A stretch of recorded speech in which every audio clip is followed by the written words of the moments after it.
안녕하세요. 이어령 박사님과 이재철 목사님의 대담 형식의 토론이 2010년 양화진 모교 강좌에서 있었습니다. 지성과 영성의 만남이란 제목의 책으로 출간되어 많은 화제를 불러왔었는데요. 오늘은 이 책 중에서 여러분에게 유익하다고 생각하는 주제를 발췌하여 영상을 만들었습니다. 영상 시작 전에 구독과 좋아요는 영상 제작에 힘이 됩니다. 오늘의 주제는 성공하는 삶이란입니다.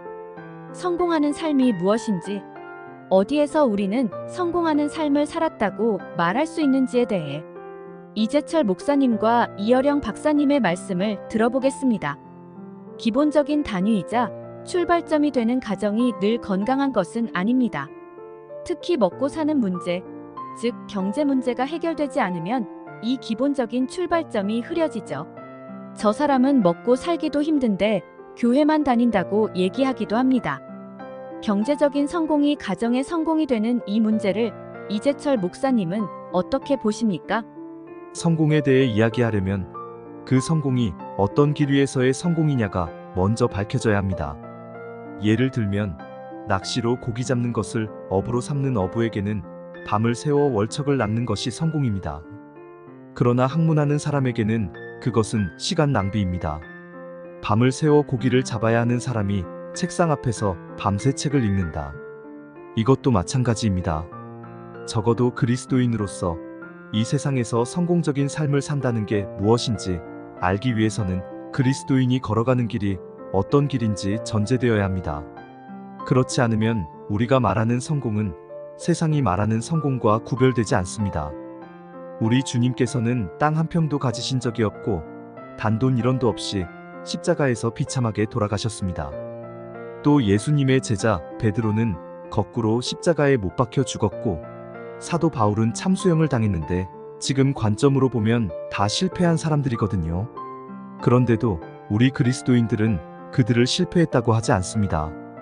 왜냐하면 그리스도인이 가는 길이 구별된 길이기 때문입니다. 우리가 가는 길이 어떤 길인가?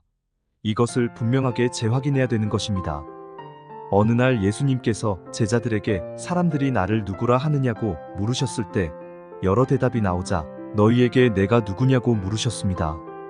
그러자 베드로가 주는 그리스도시요 살아계신 하나님의 아들이십니다라고 대답했지요. 주님께서는 반석과도 같은 베드로의 고백 위에 당신의 교회를 세우리라고 천명하셨습니다. 교회는 건물도 제도도 아닌 나사렛 예수를 주님으로, 그리스도로, 성자 하나님으로 믿는 사람들의 모임입니다. 여기까지는 우리가 아는데 그러면 이 현실 세계에서 주는 그리스도시요 살아계신 하나님의 아들이라고 고백하며 사는 것이 구체적으로 뭘 의미하는가에 대한 규명이 한 번 더 필요해집니다. 주님께서 그 고백을 받으신 장소가 벳세다 들판이나 심산 계곡이 아니라 빌립보 가이사랴였습니다. 분봉왕 헤롯 빌립이 신도시를 건설하고 로마 황제의 칭호인 가이사라와 자기 이름을 붙여 그곳을 빌립보 가이사랴라고 불렀습니다. 당시에는 아무 도시나 로마 황제의 이름이나 칭호를 붙일 수 없었습니다. 두 가지 조건이 있었는데 상당 규모 이상의 도시여야 하고 그 도시 정중앙 혹은 가장 중요한 지점에 황제의 신전이 있어야 했습니다. 당시 로마 황제는 인간에게 경배받는 지상의 신이었습니다. 바로 그 황제의 신전 앞에서 베드로가 예수님께 당신이 하나님이라고 고백한 것입니다. 로마 황제가 신이 아니라 나사렛 예수 당신이 신이라는 것이죠. 삼권을 장악한 로마 황제가 그 힘으로 구원을 행할 수 있는 것이 아니라 오직 나사렛 예수 당신만이 우리를 구원할 수 있는 그리스도라는 것입니다. 베드로가 그렇게 고백했다는 것은 인간을 압도하는 황제의 논리나 욕망의 논리를 따르지 않고 자기버림, 자기헌신, 자기비움을 통한 예수 그리스도의 영원한 길을 좇겠다는 것이었습니다.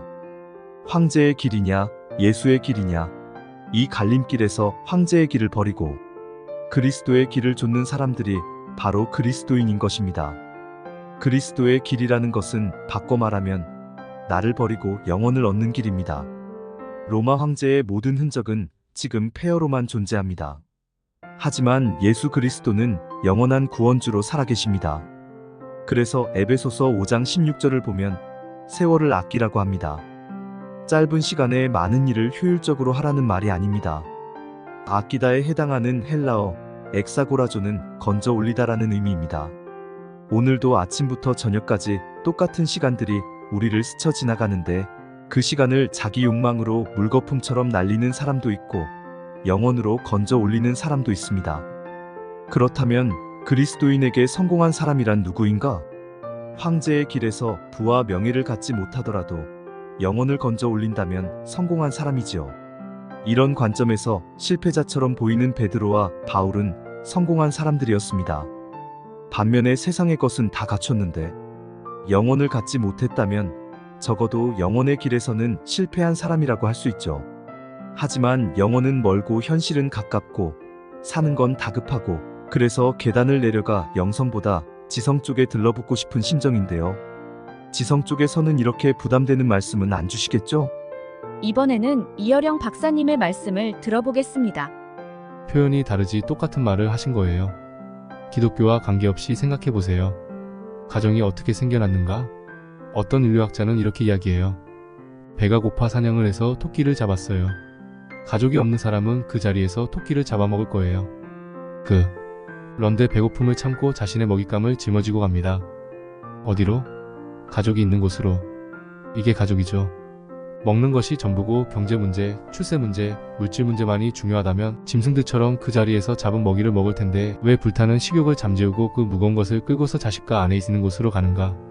이게 바로 사랑이고 가족의 출발입니다.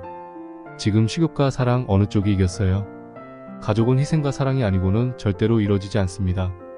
가족의 원리가 시장 논리, 피해 교환 논리, 돈의 교환 원리와 같다면 가족은 그날로 없어집니다. 가령 결혼할 때는 아내가 날씬했는데 살다 보니까 살이 쪘어요. 제품을 샀는데 며칠 후 형태가 바뀌면 리콜 안 합니까? 살다 보니 영 아니네요. 장모님 다시 가져가세요 하고 싶은 겁니다. 자녀가 대학 시험을 쳤어요. 대학 입시철만 되면 고아들이 수두룩하게 될 거예요. 다른 애들은 적게 투자했는데도 시험을 잘 봤는데 너는 더 많이 투자했는데도 떨어지니 너 아니고 다른 애 데려다 아들 삼을란다 하고 싶은 거예요. 하지만 자식이 못났어도 남의 자식을 내 자식으로 바꿀 순 없죠.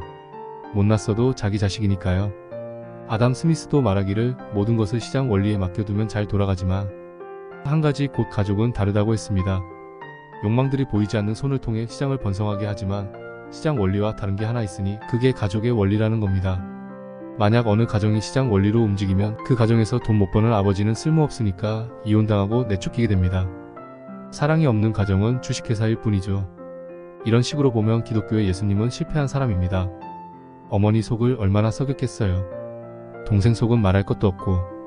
그런데 놀라운 것은 기독교에서는 우리가 일반적으로 생각하는 가족의 사랑과 전혀 다른 얘기를 강조한다는 것입니다. 유교에 젖어있는 한국인 조상을 섬기고 효를 다하고 가족 공동체에 익숙한 사람에게는 그래서 교회에서 말하는 사랑과 예수님이 이해되지 않고 갈등하는 거예요. 바깥에 형제가 찾아왔다고 하는데 예수님이 우리가 듣기에 언짢은 소리 하시잖아요. 누가 내 형제냐? 여기 있는 사람이 나의 형제니라. 찾아온 가족을 왜 가족이 아니라고 할까요? 예수님이 돌아가실 때도 그러시잖아요. 여자여 보소서. 아들이니이다.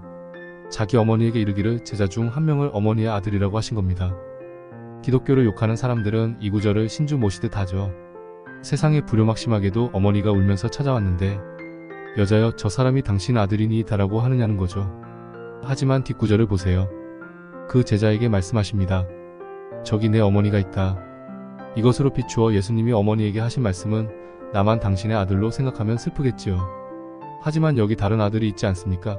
이 말은 곧 자식을 잃은 슬픔이 가시지는 않겠지만 모두 내 아들로 보고 가족보다 더 큰 사랑을 이웃까지 가져가면 자식을 잃은 것이 아니라는 말씀입니다. 그 제자도 예수님 말씀에 순종해 마리아를 모셔다가 어머니로 섬기지 않습니까?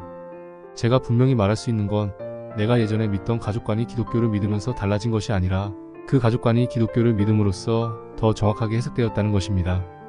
가족이 시원찮고 어머니가 시원찮은 것이면 여기 어머니가 있다고 했겠습니까? 그 존재와 가치를 부정한 것이 아니에요. 우리가 세속에서 살 때 가장 중요한 것이 가족이고 어머니인데 그렇게 귀중한 가치를 아는 너희들이 하나님 나라를 모르니 어머니의 사랑과 아들에 대한 사랑을 확대해보면 내가 말하는 것을 이해할 수 있을 것이다 라고 말씀하신 겁니다. 이것이 가정의 성공과 연결됩니다. 사랑이 없고 먹는 것만 있으면 돼지가 사는 곳이지 사람 사는 곳이 아니지요. 먹는 건 기본이고 그 위에 사랑이 있어야 하는 것입니다. 이것이 성공하는 삶이라 부를 수 있겠지요.